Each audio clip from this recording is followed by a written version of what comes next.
From the fields of the American West to the beer breweries that supply millions of people every day, a quiet but powerful grain is at the heart of countless foods, beverages, and industries: barley. Idaho alone is consistently the top barley-producing state in the United States. Barley may not be as famous as corn or wheat, but the supergiant barley harvest is a mind-blowing operation of technology, farming experience, and precision logistics happening every single year in America. Today, we're going inside that world: how barley is grown, harvested, dried, stored, malted, and transformed into food and beer enjoyed across the globe. But before we dive in, make sure you like, subscribe, and hit the bell icon so you never miss our next journey into the industries that build our lives. Now let's head into the fields.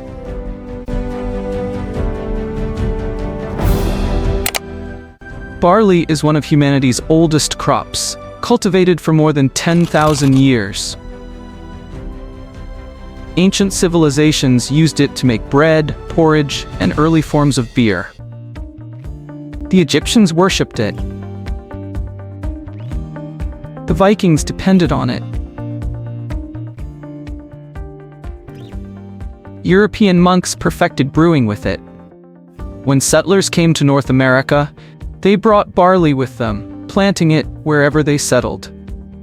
But it wasn't until the mid-1800s, when brewing industries expanded and cattle ranching rose in the West, that barley truly found its home in America.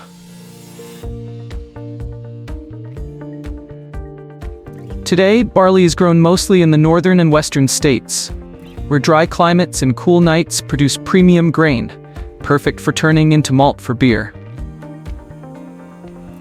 Despite its critical role, U.S. barley acreage has fallen to historic lows in recent years because of changing beer demand and competition from other crops. But the barley that remains, especially in Idaho, Montana, and North Dakota, is among the highest quality in the world. Modern barley farming is less about quantity and more about maximum quality.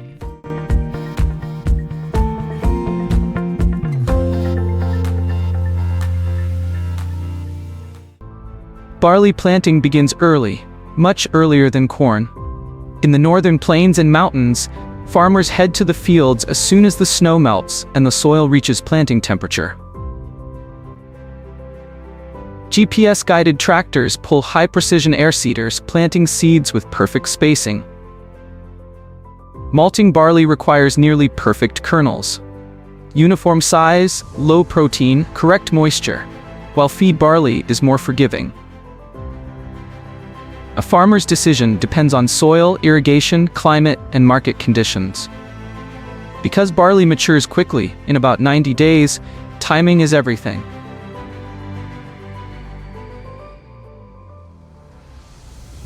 If planting is too late, harvest runs into fall storms. Too early, frost damages seedlings. Throughout spring and early summer, barley grows into a sea of green stalks topped with awns, the spiky bristles that give barley its signature look. Drones scout fields from above, while onboard tractor computers measure soil nutrients and water needs. By midsummer, fields turn golden yellow, signaling that harvest is near.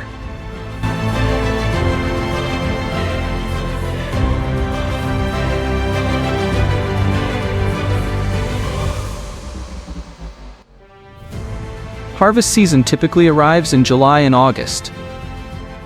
Every farmer watches the fields constantly, measuring moisture with handheld testers. Ideal moisture for harvesting barley is around 12 to 14%, dry enough to store safely, but not so dry that kernels crack. When conditions are perfect, the race begins. Massive Class 9 combines roll into the fields, each costing as much as a luxury home.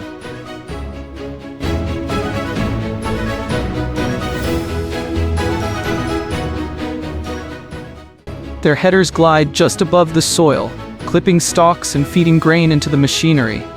Every few minutes, the tank fills.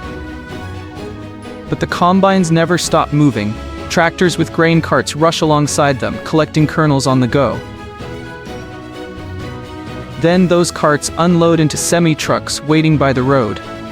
The ballet continues hour after hour, sometimes 24/7. As farmers push to finish before a single rainstorm can destroy a crop's market value.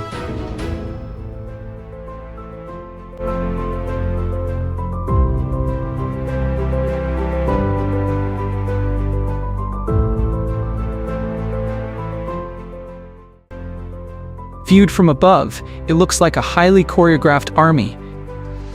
Machines crisscrossing fields in perfect formation, each movement planned for efficiency.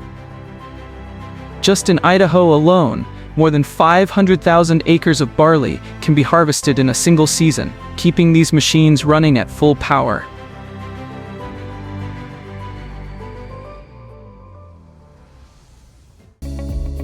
Freshly harvested barley often has slight moisture differences from one part of a field to another. Trucks haul grain to drying facilities, some located on the farm, others at giant commercial grain elevators. Dryers push heated air through tons of grain, reducing moisture to 11 to 12%. This prevents mold, insect damage, and spoilage. This ensures the barley remains stable, sometimes for many months, until buyers need it. Every kernel is valuable. Grain that is too small, cracked, or protein high will be diverted into the animal feed market. Only the top portion, the most uniform grains, continues onward to the next stage. To make beer, barley must be turned into malt, which begins at specialized malt houses. There, barley is dust, stones, and foreign seeds are removed by air screens, magnets, and vibratory sifters.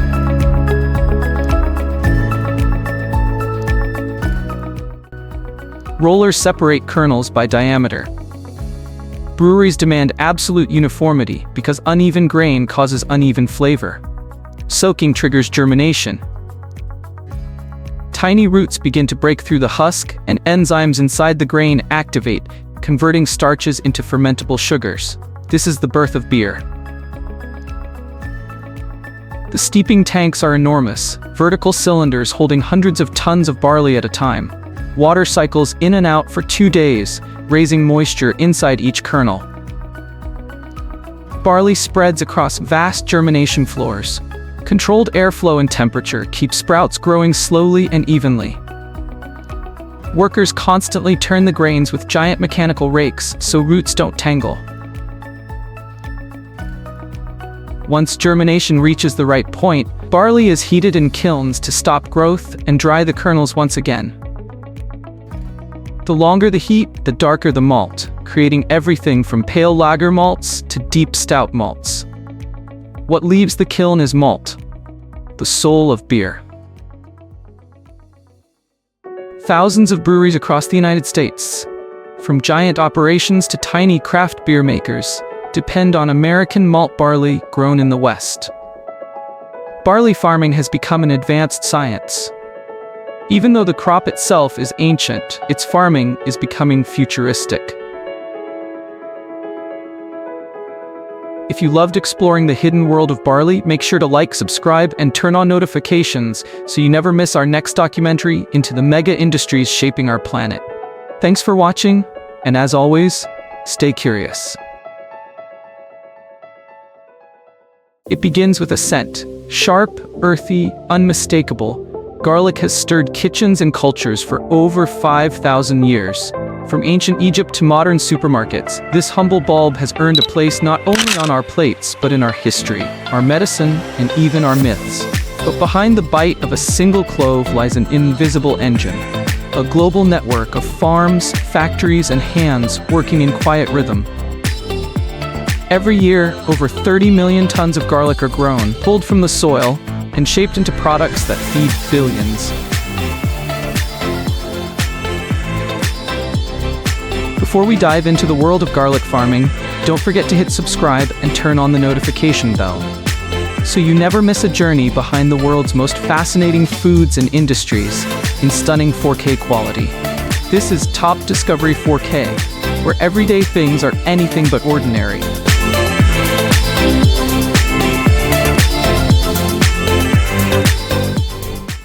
modern farms, garlic is seeded by machines that split bulbs into cloves, carefully avoiding bruising. These cloves are then fed into precision planters that glide across fields, pressing each clove into fertile soil.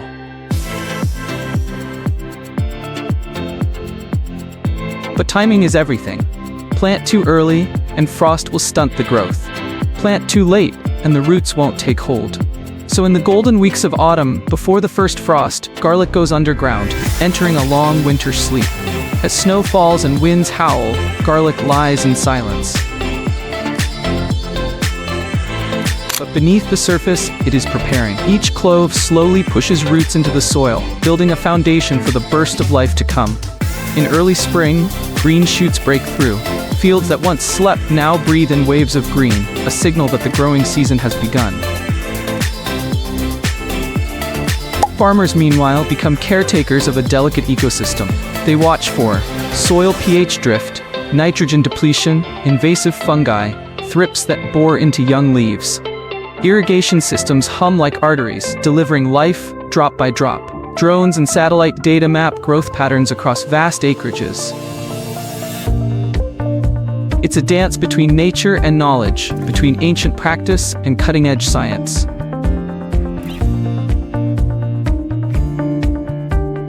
By midsummer, the garlic plant sends a signal. Its leaves begin to wither. To the untrained eye, it may look like illness. But to farmers, it is the moment they've been waiting for.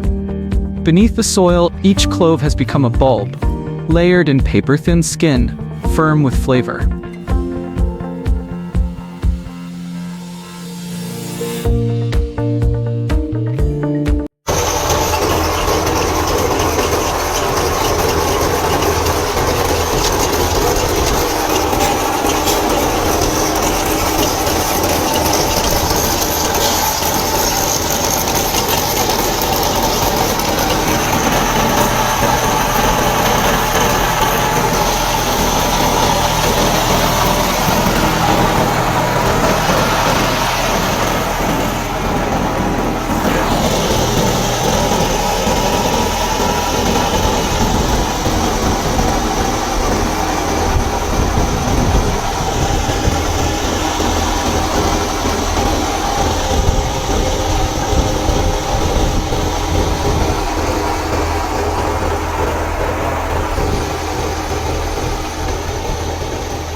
Harvesting begins before the plant collapses entirely.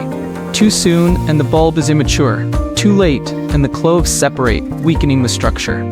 In small farms, harvest is done by hand, a sacred ritual of forks, dust, and sweat. But on industrial farms, garlic harvesters do the heavy lifting. Blades loosen the roots, conveyors lift the bulbs, and gentle brushes remove the clinging soil. The air fills with that unmistakable smell.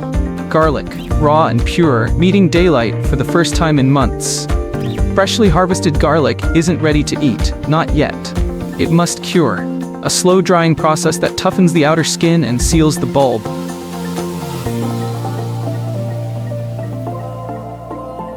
In old barns and shaded sheds, garlic hangs in bundles like chandeliers of earth and sun. In modern operations, garlic is stacked in temperature-controlled curing rooms, where airflow and humidity are carefully balanced.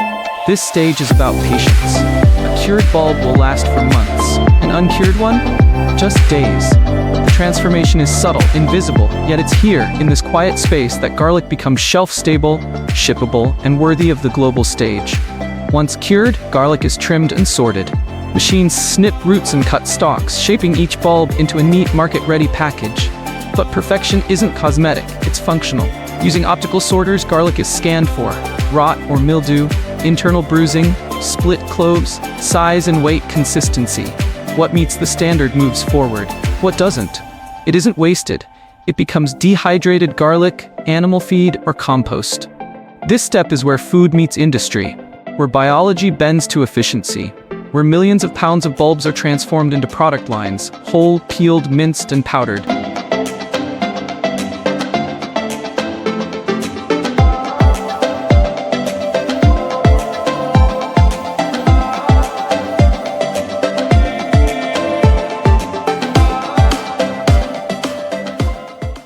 The journey forks here. Some garlic stays whole, packed into mesh bags for grocery stores and farmers markets. But much of it is destined for transformation. Peeled garlic, steamed or air-popped from its skin, then sanitized and sealed for restaurants. Minced garlic, chopped by stainless steel blades and preserved in brine or citric acid. Garlic paste, pureed into smooth gold for sauces, dressings, and soups.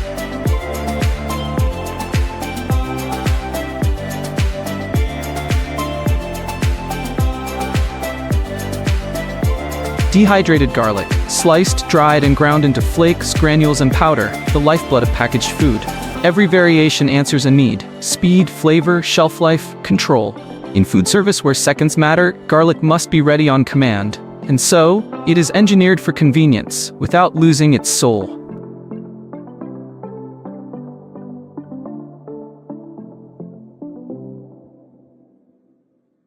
China produces more garlic than the rest of the world combined.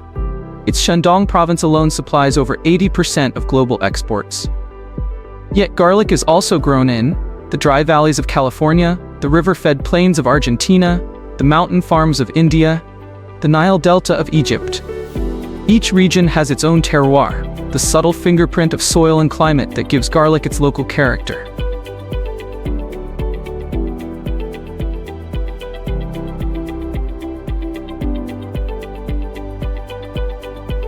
From these places, garlic is shipped in refrigerated containers, sealed sacks, or vacuum bags, crossing oceans and borders to reach your kitchen. Whether grown in Asia or America, its journey is invisible to most, yet vital to global flavor. For over 5 millennia, garlic has warded off disease, inspired legends, anchored cuisines. It was fed to pyramid builders in Egypt, prescribed by Greek physicians, feared by medieval vampires, but above all, it has fed families. Today, it's in your bread, your broth, your comfort food. A single clove holds more than flavor. It holds culture, chemistry, and connection. And now, every time you dice one open, you hold the end of a story that began in the dirt and spans the globe.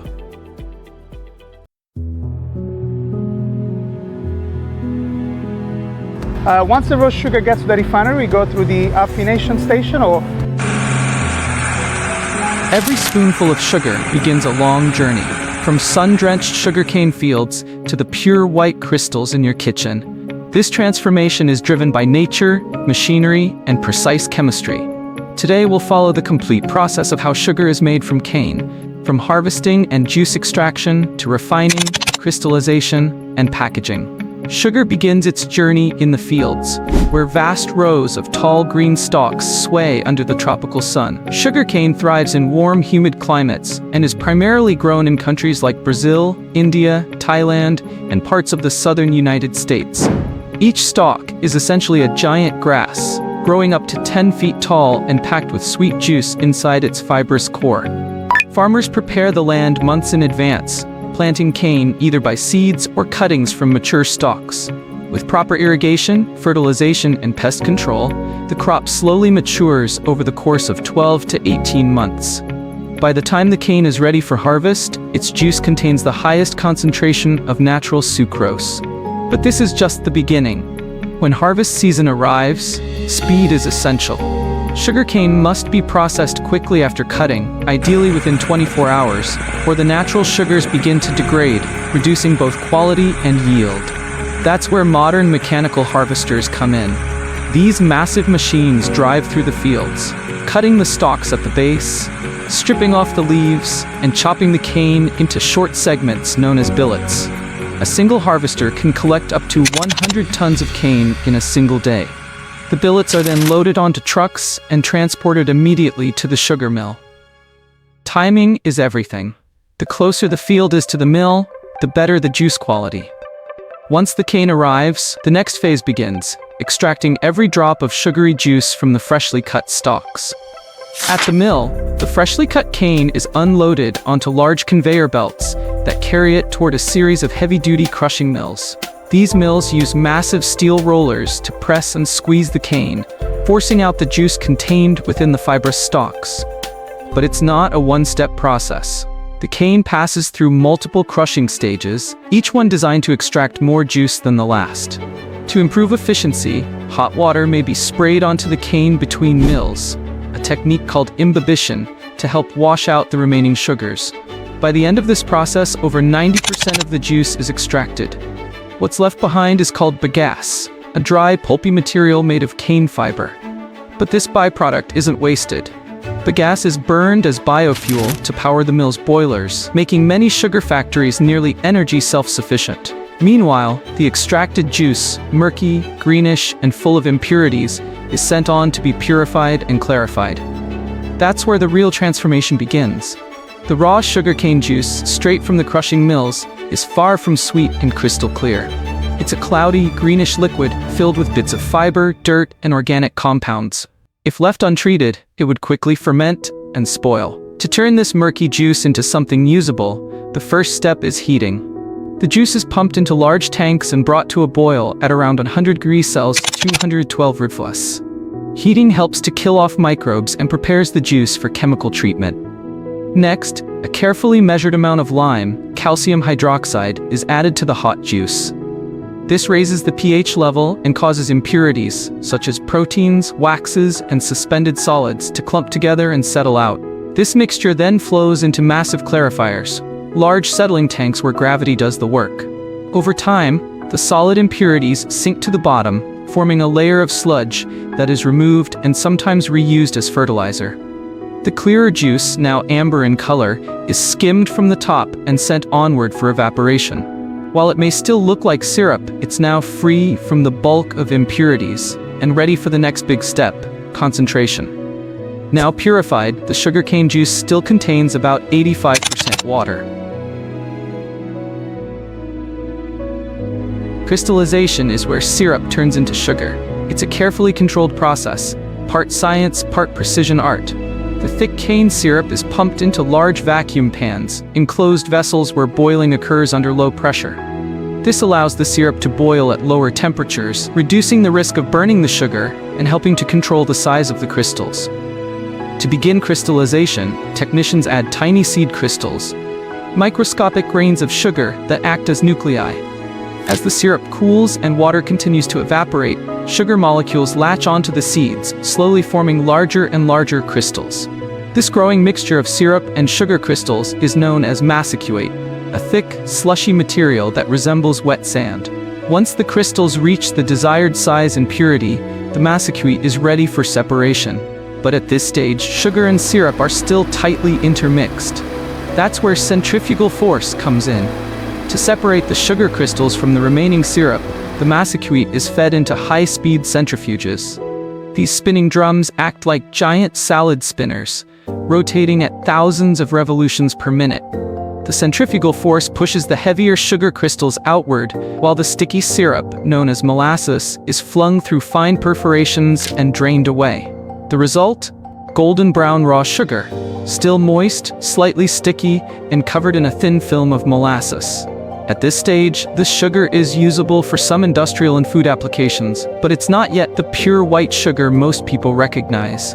The separated molasses doesn't go to waste. It's a valuable byproduct used in the production of ethanol, animal feed, and even baked goods like gingerbread and brown bread. But for table sugar, the clean, bright crystals used in your coffee and kitchen, one more journey remains. That journey continues in the refining stage. To transform raw sugar into the pure white crystals we know, it must go through a precise refining process. First, the raw sugar is melted down into a syrup once again. This step allows any remaining molasses, color compounds, and microscopic impurities to be removed more effectively. The syrup is then passed through clarification filters, such as activated carbon or ion exchange resins, which remove color and trace minerals. This step strips away the brown tint and brings the solution closer to colorless purity. After filtration, the purified syrup returns to a vacuum pan, where the crystallization process is repeated, but under even more controlled conditions. New seed crystals are introduced, and as the syrup cools, pure white sugar crystals begin to form. This second round of crystallization produces sugar that is over 99.9% sucrose, food grade and ready for human consumption. The white massicate is then centrifuged once again, separating the refined crystals from any remaining syrup. These crystals are washed, spun, and prepared for final drying. Freshly spun refined sugar still retains a small amount of moisture. To ensure stability and shelf life, the crystals are sent through hot air dryers, reducing moisture content to below 0.05%. Next, the dry sugar passes through vibrating screens, which separate it by size: fine, granulated, or coarse. Each grade has specific uses, from baking to beverages to industrial food processing. Oversized or undersized crystals are melted and recycled back into the refining process, minimizing waste. Once graded, the sugar moves to automated packaging lines. Depending on the destination, it's packed into retail bags, bulk sacks, or industrial containers.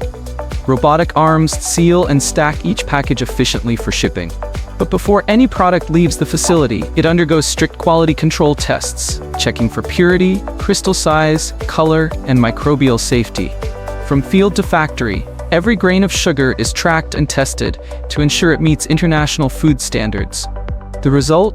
Perfectly consistent sweetness, ready for kitchens, cafes, and food factories around the world. If you enjoyed this behind-the-scenes look at how cane sugar is made, and want more in-depth journeys into the world of food, manufacturing, and technology, don't forget to subscribe to the channel. Hit the bell icon so you never miss a new episode.